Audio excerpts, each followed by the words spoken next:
जय हिंद दोस्तों, आप सभी का हमारे चैनल पर बहुत बहुत स्वागत है। जैसा कि आप सभी जानते हो, हम कक्षा 12 की इलेक्ट्रोमैग्नेटिज्म फर्स्ट बुक का अध्ययन कर रहे हैं। आज के इस वीडियो में दोस्तों आप सभी लोगों को बताया जाएगा कि आवेश के कितने प्रकार होते हैं तथा प्लस माइनस का निर्धारण कैसे हुआ, आवेश का क्वांटीकरण क्या है। इन सभी प्रश्नों का जवाब आपको इस वीडियो में मिलने वाला है। इसलिए इस वीडियो को बिना स्किप किए हुए स्टार्टिंग से एंड तक अवश्य देखें। दोस्तों, बिना टाइम वेस्ट किए हुए वीडियो को शुरू किया जाता है। सबसे पहले हम ये जानेंगे आवेश के प्रकार कितने होते हैं। तो दोस्तों, आवेश के मुख्यतः दो प्रकार होते हैं। आवेश दो प्रकार का होता है। एक धनात्मक आवेश होता है जिसे अंग्रेजी में पॉजिटिव चार्ज कहा जाता है और इसे प्लस चिन्ह से लिखते हैं। दूसरा आवेश जो होता है एक ऋणात्मक आवेश होता है जिसे नेगेटिव चार्ज कहा जाता है, उसे माइनस चिन्ह से लिखते हैं। तो आवेश मुख्यतया दो प्रकार का होता है। मेन चीज ये है कि प्लस और माइनस चिन्ह किसने दिया। तो प्लस और माइनस चिन्ह अमेरिकी वैज्ञानिक बेंजामिन फ्रैंकलिन ने सन 1750 ईस्वी में सबसे पहले प्लस और माइनस नाम दिया था।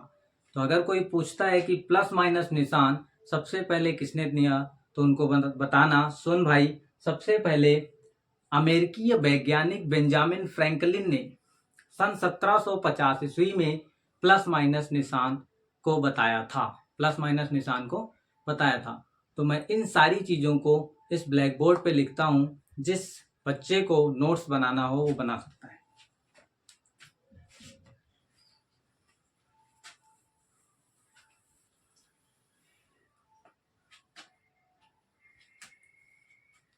Type of charge.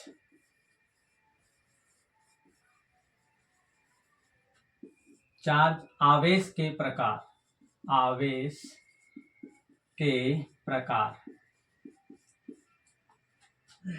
आवेश मुख्यतः दो प्रकार का होता है। आवेश मुख्यतः दो प्रकार का होता है।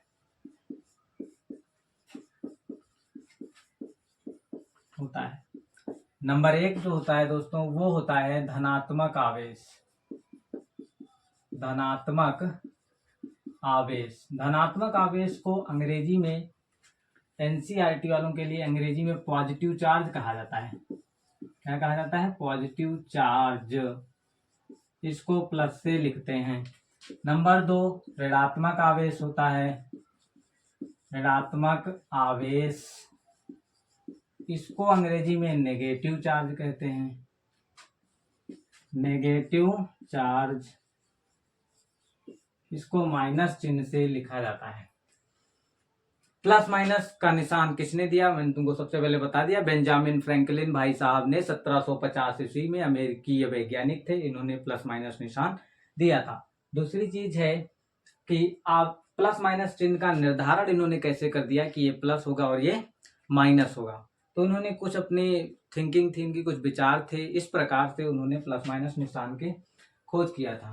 तो उन्होंने कुछ एक्सपेरिमेंट किया था। उन्होंने सबसे पहला एक्सपेरिमेंट ये किया था, सबसे पहला एक्सपेरिमेंट उन्होंने ये किया कि उन्होंने कांच की दो छड़ों को लिया और उसे स्वतंत्रता पूर्वक लटका दिया। उन्होंने कांच की दो छड़ों को लिया और सबसे पहले दो कांच की छड़ों को लेकर के स्वतंत्रता पूर्वक उन्हें लटका दिया। जब उन्हें स्वतंत्रता पूर्वक लटकाया तो उन्होंने ये सबसे पहले देखा कि दोनों कांच की जो छड़ें थी आपस में चिपक गई। आपस में चिपक गई क्योंकि दोनों पास पास लटकाई गई थी। उसी कांच की छड़ों को उन्होंने रेशम का धागा लिया और शुरू कर दिया रगड़ना।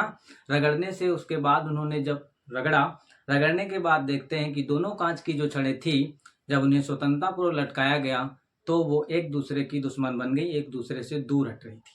क्या हो रही थी? एक दूसरे से दूर हट रही थी। उन्होंने कुछ ऐसा देखा। ये पहला एक्सपेरिमेंट जब उन्होंने किया। दूसरा एक्सपेरिमेंट उन्होंने ये किया कि उन्होंने कांच एबोनाइट की दो छड़ें लिया। एबोनाइट एक पदार्थ होता है, उसकी दो छड़ें लिया और बिल्ली की खाल की व्यवस्था की उन्होंने और बिल्ली की खाल के साथ उसको रगड़ा। बिल्ली की खाल के साथ रगड़ने पर उन्होंने ये देखा कि एबोनाइट की जो छड़ें थी, जब उसको बिल्ली के खाल से रगड़ा और तब उन दोनों को जब एक पास लटकाया तो उसके साथ भी कुछ ऐसा ही हो रहा था कि वे दोनों एक दूसरे से क्या हो रही थी, दूर जा रही थी, अर्थात एक दूसरे की दुश्मन हो चुकी थी, एक दूसरे से बहुत दूर भाग रही थी। कुछ एक्सपेरिमेंट में उन्होंने ऐसा देखा। तीसरा एक्सपेरिमेंट उन्होंने ये किया कि उसमें की जो एक कांच की छड़ थी और एक एबोनाइट की छड़ थी, दोनों को उठा करके एक पास रख दिया तो दोनों आपस में चिपक गई। क्या हुई? दोनों आपस में एक दूसरे से चिपक गई। सामने बैठे जो कमेटी थी वैज्ञानिकों की, उन्हें वो पूछने लगे कि ऐसा क्यों हुआ, कैसे हुआ। तो ये उनको समझाते हैं कि उन्होंने कहा कि एक मैं दैनिक जीवन का उदाहरण देता हूं। जैसे कि ये कहा जाए कि दो व्यक्ति हैं और दोनों व्यक्तियों के पास जो चीज इसके पास है वही चीज इसके पास है, तो कहने का मतलब है वो व्यक्ति इस व्यक्ति के पास कोई चीज लेने के लिए नहीं जा सकता, क्योंकि जो चीज इसके पास है वही चीज इसके पास है। तो अर्थात कहने का मतलब वो एक दूसरे से अधिकतर दूर ही रहेंगे, दूरी बनाते रहेंगे। और अगर एक व्यक्ति के पास कोई चीज है और दूसरे व्यक्ति के पास वो चीज अवेलेबल नहीं है, जो चीज इसके पास है वो चीज इसके पास नहीं है, और जो चीज इसके पास है वो चीज इसके पास नहीं है, इसको उसकी जरूरत है और इसको उसकी जरूरत है, तो वे दोनों एक दूसरे के पास जा करके अपनी जरूरतों को पूरा कर सकते हैं। कुछ बेंजामिन फ्रैंकलिन ने अन्य वैज्ञानिकों को जो उनके पास में बैठे हुए थे, जिनको ये चीज समझा रहे थे, उनको कुछ इस प्रकार से उन्होंने समझाया।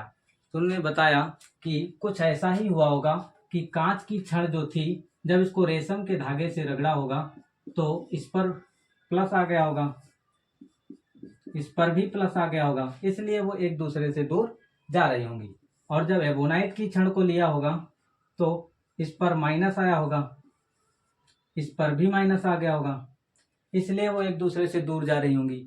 जब तीसरे एक्सपेरिमेंट उन्होंने ये देखा, जब कांच की एक छड़ लिया और एक एबोनाइट की छड़ लिया, तो कांच की छड़ पे था प्लस और इस पर था माइनस। वही बात जो अभी एग्जाम्पल में समझाए थे कि इसके पास प्लस है और इसको चाहिए माइनस, इसके पास माइनस है, इसको चाहिए प्लस, इसलिए ये वाले भाई साहब इसके पास जाएंगे और ये वाले भाई साहब इसके पास जाएंगे, अर्थात एक दूसरे के निकट जाएंगे, अर्थात आकर्षण होगा, अर्थात खिंचाव होगा, प्यार मोहब्बत बढ़ेगी और क्या होंगे, एक दूसरे से चिपक जाएंगे। लेकिन ये चीज यहाँ नहीं हो रही थी। इसको प्लस, इसके पास भी प्लस है, इसको पास भी प्लस है, इसको चाहिए माइनस लेकिन इसके पास माइनस है नहीं, इसलिए वो इसके पास नहीं जा रहा है। इसको भी माइनस चाहिए लेकिन इसके पास माइनस नहीं है, इसलिए वो एक दूसरे से दूर जा रहे हैं। इसलिए वो एक दूसरे के पास नहीं आ रहे थे, एक दूसरे से दूर जा रहे थे। कह रहे थे जो चीज हमारे पास वही चीज तुम्हारे पास, क्या फायदा है आपस में मिलने से, कोई फायदा नहीं। वही चीज एबोनाइट की छड़ के साथ हुआ था। वही चीज क्या हुआ, एबोनाइट की छड़ के साथ हुआ। एबोनाइट की छड़ को जब बिल्ली की खाल से रगड़ा गया होगा तो हुआ कुछ ऐसा होगा कि बिल्ली की खाल पे प्लस हो गया होगा और एबोनाइट की छड़ पर माइनस हुआ होगा। मतलब इस पर भी माइनस, इस पर भी माइनस, इसको चाहिए प्लस, इसको भी चाहिए प्लस। इसलिए भाई साहब इससे पूछते हैं तेरे पास प्लस है, ये कहता नहीं हमारे पास प्लस नहीं है। ये वाला कहता है हमारे पास प्लस है, वे भी कहता है हमारे पास नहीं है। तो कहता है हम एक दूसरे से नहीं मिल सकते हैं। इसलिए ये क्या है, ये और ये दोनों एबोनाइट की छड़ एक दूसरे से क्या हो रही थी, दूर हो रही थी। कुछ ऐसा इन्होंने सामने वाले लोगों को बताया। इस प्रकार से उन्होंने प्लस और माइनस का निर्धारण कर दिया कि सजाती आवेश जो होते हैं, कहने का मतलब है एक ही वर्ग के हों, ये भी प्लस ये भी प्लस, एक ही वर्ग के हों तो क्या होगा, प्रतिकर्षण होगा, प्रतिकर्षण होगा। उन्होंने बता दिया तो प्रतिकर्षण होगा। यहाँ भी एक ही वर्ग के हैं, माइनस यहाँ भी माइनस यहाँ भी, तो यहाँ पे क्या होगा, प्रतिकर्षण होगा। क्या होगा, प्रतिकर्षण ही होगा। तो इन्होंने बता दिया अगर दो चीजें आवेशित हैं, दो वस्तुएं आवेशित हैं, तो वहां पे दो प्रकार के बल कार्य करते हैं, एक प्रतिकर्षण बल और एक आकर्षण बल।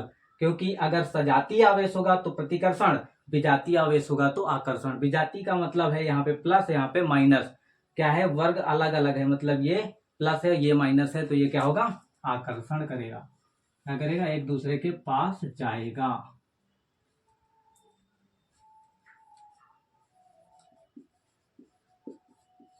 आकर्षण होगा।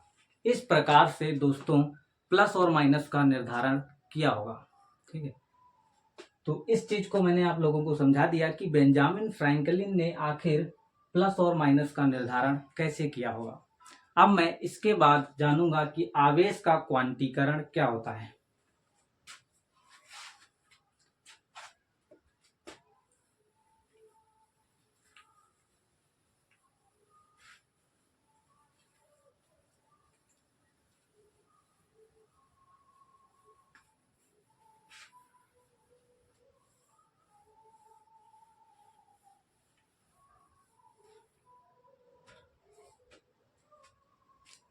तो दोस्तों आवेश के क्वांटीकरण का जो सिद्धांत है, आवेश का क्वांटीकरण ये कहता है कि प्रत्येक आवेशित वस्तु पर आवेश सदैव एक संख्या का पूर्ण गुणज होगा। मतलब आवेश, अगर मान लो ये वस्तु है, प्रत्येक वस्तु पर आवेश होता है। अगर इस पर आवेश है तो ये नहीं कि डेढ़ गुना आवेश है, 3 गुना आवेश है, 1/3 आवेश है, 5/3 आवेश है, 4/3 आवेश है, ऐसा नहीं हो सकता है। मतलब इस वस्तु पर अगर आवेश है तो इस वस्तु पर आवेश जो होगा वो किसी संख्या का पूर्ण गुणक होगा। क्या होगा? पूर्ण गुणज होगा दोस्तों। क्या होगा? पूर्ण गुणज होगा। तो इसकी जो परिभाषा दी जाती है तो इस प्रकार दी जाती है कि प्रकृति में स्थित प्रत्येक आवेशित वस्तु पर, प्रकृति में स्थित प्रत्येक आवेशित वस्तु पर आवेश एक निश्चित न्यूनतम आवेश का पूर्ण गुणक होता है। क्या होता है? पूर्ण गुणज होता है, जिसे मूल आवेश कहते हैं। इसे स्मॉल ई से प्रदर्शित करते हैं और इस प्रकार से उस वस्तु पर जो आवेश आता है वो कैपिटल क्यू बराबर प्लस माइनस एन इंटू ई आता है। और ये प्लस माइनस कहाँ से आ जाता है वो मैं समझाता हूँ। उससे पहले वाले एक वीडियो में बताया गया था कि अगर Na एक तत्व है, इसमें से अगर एक इलेक्ट्रॉन बाहर निकल जाए तो जब किसी तत्व से एक इलेक्ट्रॉन बाहर जाता है, अर्थात वो तत्व इलेक्ट्रॉन को त्याग कर देता है, अपने अंदर से इलेक्ट्रॉन में कमी कर देता है, तो उस वाले तत्व पर क्या आ जाता है? प्लस चार्ज आ जाता है। क्या आ जाता है? प्लस चार्ज आ जाता है, क्योंकि वो दाता है, दिया है, इसलिए इस पर प्लस चार्ज आता है और एक इलेक्ट्रॉन का उसने क्या कर दिया? दान कर दिया। अगर दूसरी चीज क्लोरीन के बारे में दिया जाए तो क्लोरीन इस समय ये क्या है? उदासीन है। जितने प्रोटॉन है उतने ही इलेक्ट्रॉन है, इसलिए भाई साहब इसके ऊपर कोई भी चार्ज नहीं लिखा हुआ है, ना तो प्लस लिखा हुआ है ना तो माइनस। अब ये क्लोरीन क्या करेगा? इस वाले इलेक्ट्रॉन को ग्रहण करेगा। क्या करेगा? इस वाले इलेक्ट्रॉन को ग्रहण करेगा।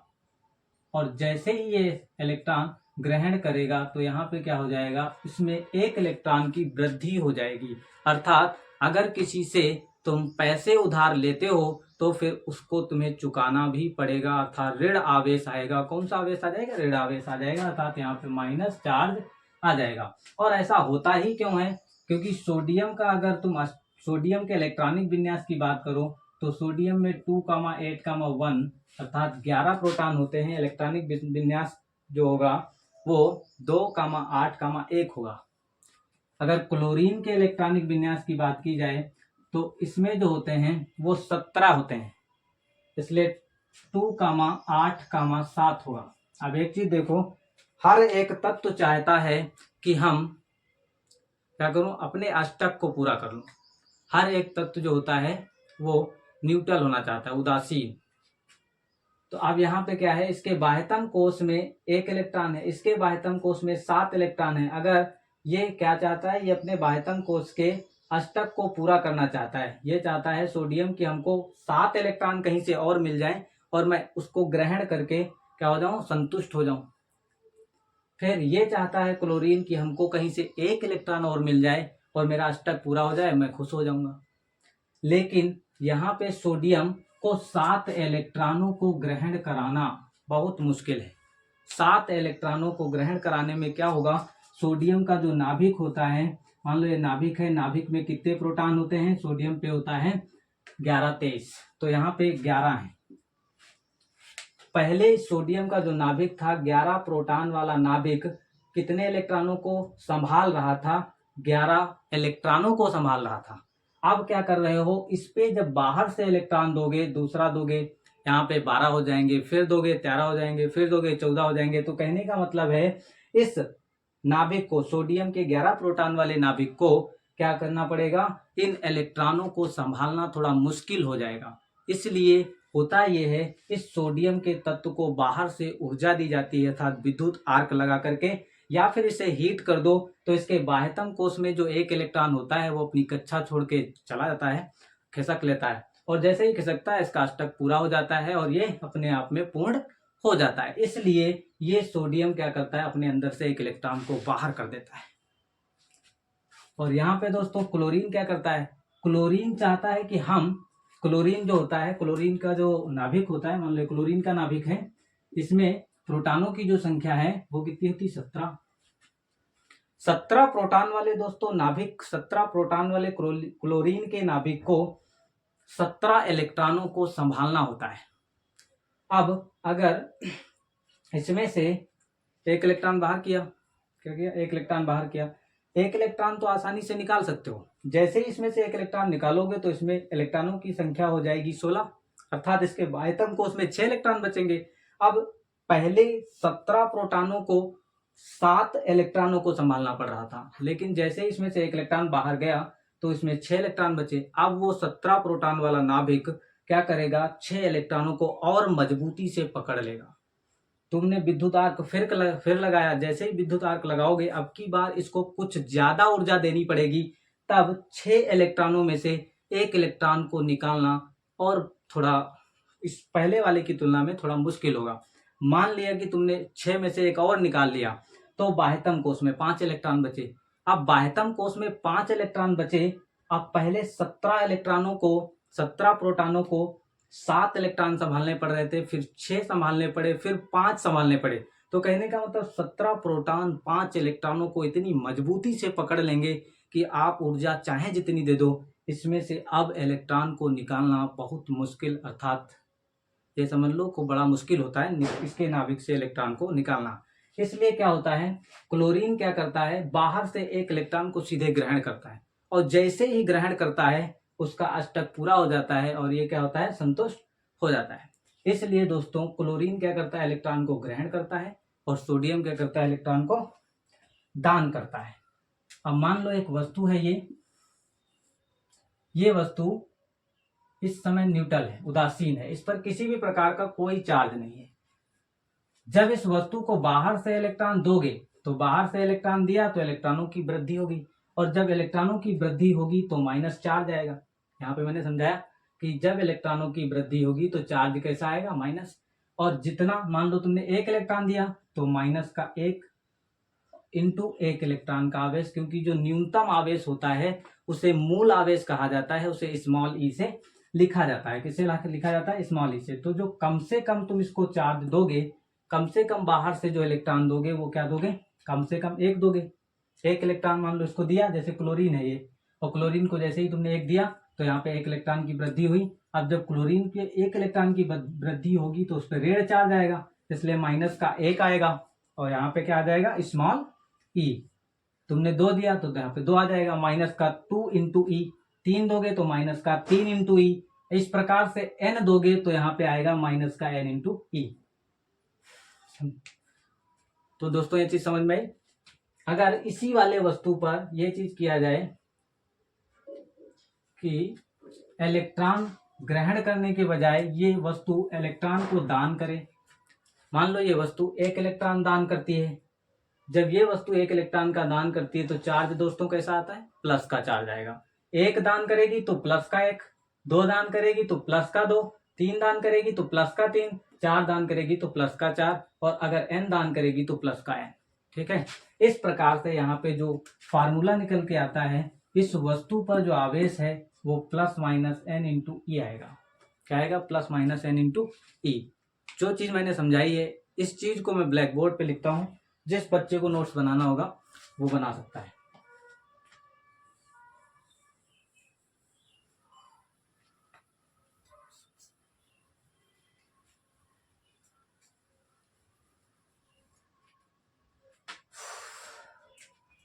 आवेश का क्वांटीकरण, आवेश का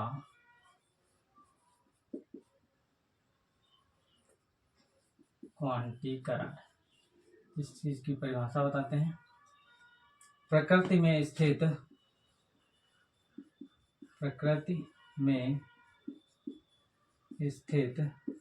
प्रत्येक आवेशित, प्रकृति में स्थित प्रत्येक आवेशित वस्तु पर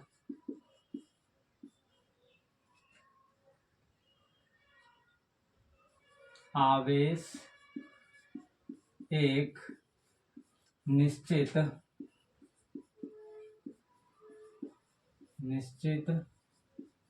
न्यूनतम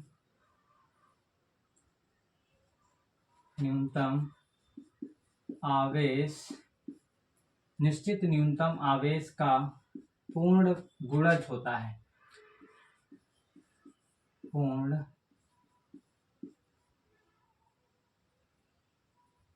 पूर्ण गुणज होता है जिसे मूल आवेश कहते हैं।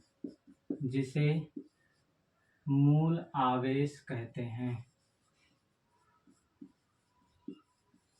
मूल आवेश कहते हैं। इसे स्मॉल ई से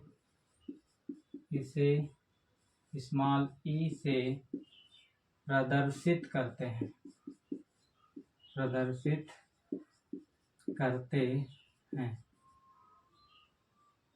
इसे स्मॉल ई से प्रदर्शित करते हैं। अर्थात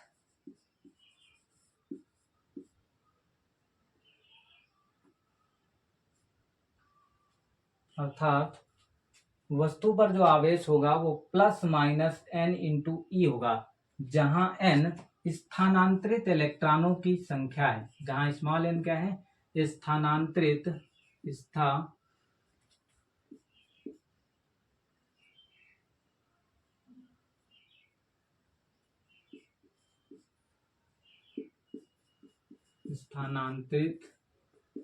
इलेक्ट्रॉनों की संख्या। स्मॉल ई एक इलेक्ट्रॉन का आवेश है। स्मॉल ई क्या है? एक इलेक्ट्रॉन का आवेश, जिसका मान दोस्तों 1.6 इंटू 10⁻⁻19 कूलाम होता है। स्मॉल n दोस्तों स्थानांतरित इलेक्ट्रॉनों की संख्या इसलिए है कि किसी भी वस्तु पर जो आवेश आता है वो केवल और केवल इलेक्ट्रॉन के आने या फिर इलेक्ट्रॉन के जाने के कारण आता है। इसलिए यहाँ पे स्मॉल n बोला जाता है कि स्थानांतरित इलेक्ट्रॉनों की संख्या है, क्योंकि आवेश जो होता है वो केवल इलेक्ट्रॉनों के आने जाने से आता है। इसलिए आवेश की संकल्पना भी इलेक्ट्रॉन के आधार पर दी जाती है। इलेक्ट्रॉन के आधार पर ही दी जाती है। जिस बच्चे को नोट्स बनाना है वो बना सकता है।